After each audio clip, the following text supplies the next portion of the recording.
और देश हित की शुरुआत उस खबर से जो पूरी दुनिया में हेडलाइन बन रही है। 24 घंटे से दुनिया भर में पुतिन के कोट की चर्चा हो रही है। अमेरिका का एक दोस्त पुतिन से मिलने के लिए आया। वहां सर्दी बहुत ज्यादा थी तो पुतिन ने अपना कोट पहना दिया। पुतिन ने रूस में मेहमान नवाजी दिखाई तो खबर व्हाइट हाउस तक भी पहुंच गई। अब पुतिन के कोट ने अमेरिका की टेंशन कितनी बढ़ाई, पुतिन ने बाइडेन को क्या मैसेज दिया और इसका इंडिया से क्या कनेक्शन है, इसे हमने देश हित की पहली स्पेशल रिपोर्ट में डिकोड किया है।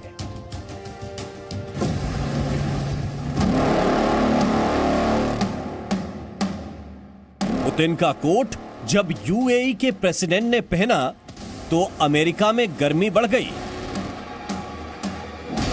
35 सेकंड के इस वीडियो की चर्चा व्हाइट हाउस में भी हुई।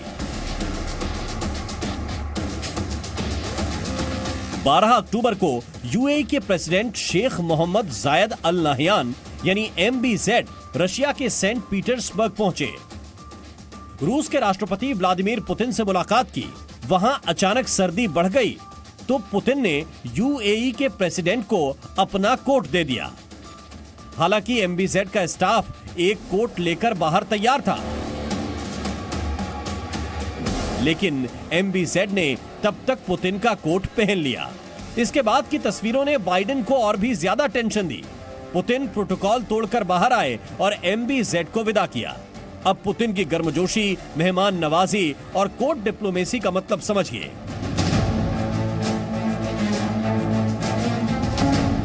यूएई के प्रेसिडेंट ने कहा कि उन्होंने पुतिन से यूक्रेन क्राइसिस सहित कई द्विपक्षीय मसलों पर बात की। जवाब में पुतिन ने कहा कि हमारे फैसले किसी और को टारगेट बनाकर नहीं लिए गए हैं। इंटरनेशनल डिप्लोमेसी में इस मीटिंग के कई मतलब बताए जा रहे हैं।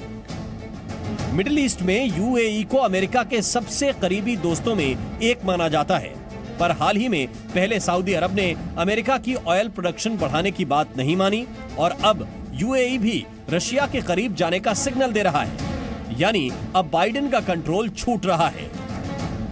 इंटरनेशनल डिप्लोमेसी में ऐसी तस्वीरें बहुत रेयर हैं, क्योंकि किसी राष्ट्राध्यक्ष का दूसरे राष्ट्र प्रमुख के साथ ऐसा करना प्रोटोकॉल के खिलाफ माना जाता है।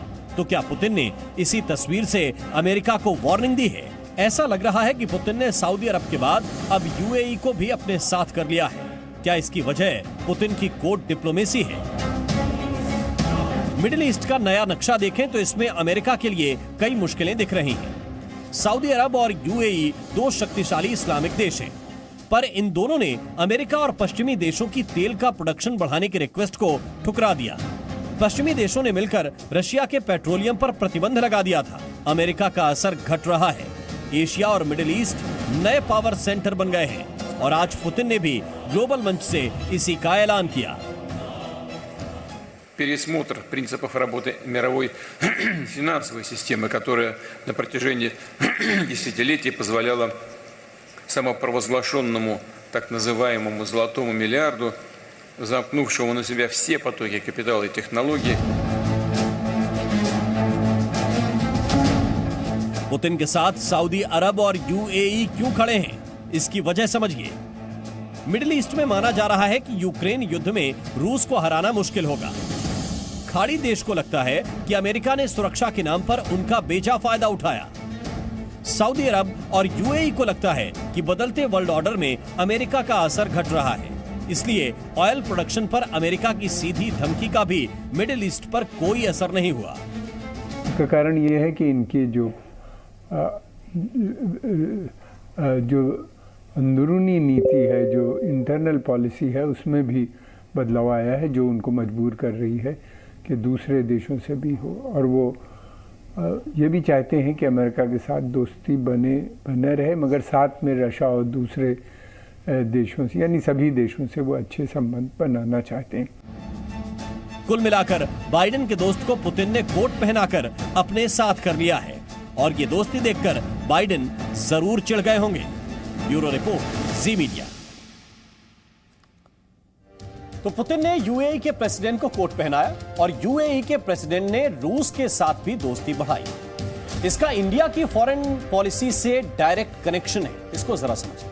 दरअसल भारत की देखा देखी दुनिया के कई देश अब स्वतंत्र विदेश नीति की बात करने लगे। यानी अमेरिका या रशिया या चीन के खेमे का हिस्सा बनने के बदले हर देश अपना फायदा देख रहा है। जैसे कि भारत के अमेरिका के साथ आर्थिक और रक्षा समझौते हैं और इंडिया ने अमेरिका के दुश्मन यानी रशिया के साथ भी डिफेंस डील्स किए हैं। भारत ने जैसे को तैसा वाले अंदाज में कूटनीतिक जवाब दिए हैं, चाहे वो अमेरिका की पाकिस्तान से दोस्ती का मुद्दा हो या फिर चीन के साथ सीमा विवाद की बात। इसके बावजूद दुनिया में भारत का कद लगातार मजबूत हो रहा है। भारत को कूटनीति का पावर हाउस कहा जाता है और कई देश इसे कॉपी भी कर रहे हैं।